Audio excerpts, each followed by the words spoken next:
Assalamualaikum warahmatullahi wabarakatuh. Perkenalkan, nama saya Vera, NIM E281200004 dari kelas AGP 1. Baiklah, di sini saya akan membahas mengenai fisika tanah. Fisika tanah itu mencakup tekstur, struktur, porositas, dan warna tanah. Di sini saya akan membahas jurnal mengenai uji beberapa sifat fisika tanah bekas tambang emas tanpa izin atau peti di 3 kecamatan di daratan sepanjang Sungai Kuantan. Yang pertama yaitu pendahuluan.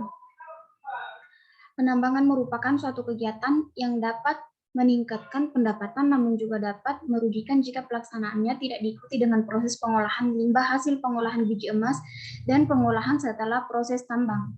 Tidak semua daerah memiliki potensi pertambangan emas. Salah satu daerah yang mempunyai tambang emas adalah Kabupaten Kuantan, Singinyin. Namun ditinjau dari segi administrasi, ternyata para penambang emas tersebut tidak memiliki izin dari pemerintah setempat. Selain itu, pertambangan emas tersebut menimbulkan dampak lingkungan, yaitu perusakan tanah. Perusakan tanah terjadi karena dalam kegiatan penambangan yang dilakukan terjadi penambahan partikel tanah sehingga tekstur tanah dan bahan organik tanah menjadi rusak atau hilang, sehingga tanah di pinggir sungai yang seharusnya merupakan daerah konservasi menjadi masalah karena tanahnya tidak lagi dapat menahan arus air. Selanjutnya yaitu metode. Penelitian yang dilakukan menggunakan metode survei yang terdiri dari 4 tahap, yaitu prasurvei. Kegiatan yang dilakukan dalam tahap prasurvei antara lain berupa mencari literatur pustaka dan mengumpulkan informasi yang tersedia yang dapat mendukung pengambilan sampel tanah sepanjang pinggiran Sungai Kuantan.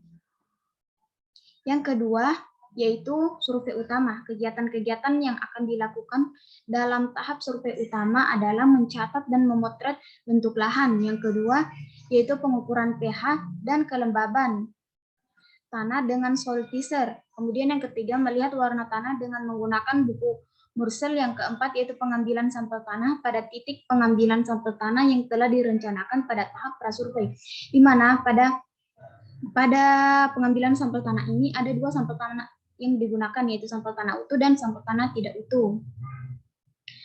Selanjutnya itu analisis di laboratorium. Namun sebelum analisis dilakukan, sampel tanah tersebut dikering anginkan selama 3 kali 24 jam, kemudian dihaluskan dan diayak dengan ukuran ayakan 2 mm. Setelah itu dilakukanlah pengolahan data.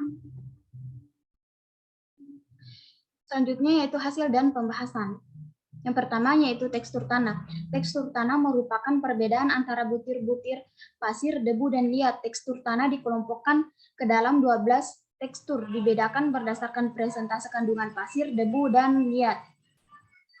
Berdasarkan hasil analisis tekstur tanah pada lokasi bekas pertambangan emas tanpa izin pada 3 kecamatan berada pada kriteria lempeng, lempeng berpasir, dan berpasir. Tekstur tanah yang baik sebenarnya adalah tanah lempeng berdebu karena perbandingan pasir, debu, dan liat berada pada jumlah berimbang. Sedangkan pada lahan bekas tambang emas lebih banyak yang mengandung pasir, sehingga tanah bersifat sangat poros dan mudah tererosi serta kurang mengikat unsur hara. Kemudian yang ketiga yaitu bahan organik. Berdasarkan hasil analisis laboratorium, maka tanah bekas pertambangan emas tanpa izin memiliki kriteria rendah dan sangat rendah. Selanjutnya itu yang ketiga, berat volume. Berat volume tanah mencerminkan kepadatan tanah. Makin besar nilainya, maka tanah makin padat sehingga kurang menguntungkan untuk perakaran tanaman. Meningkatkan kandungan bahan organik tanah umumnya akan menurunkan bobot volume tanah. Berdasarkan hasil laboratorium, volume tanah lokasi bekas pertambangan emas tanpa izin pada 3 kecamatan memiliki kriteria tinggi dan rendah. Baiklah, sekian dari saya. Lebih dan kurangnya mohon dimaafkan. Wassalamualaikum warahmatullahi wabarakatuh.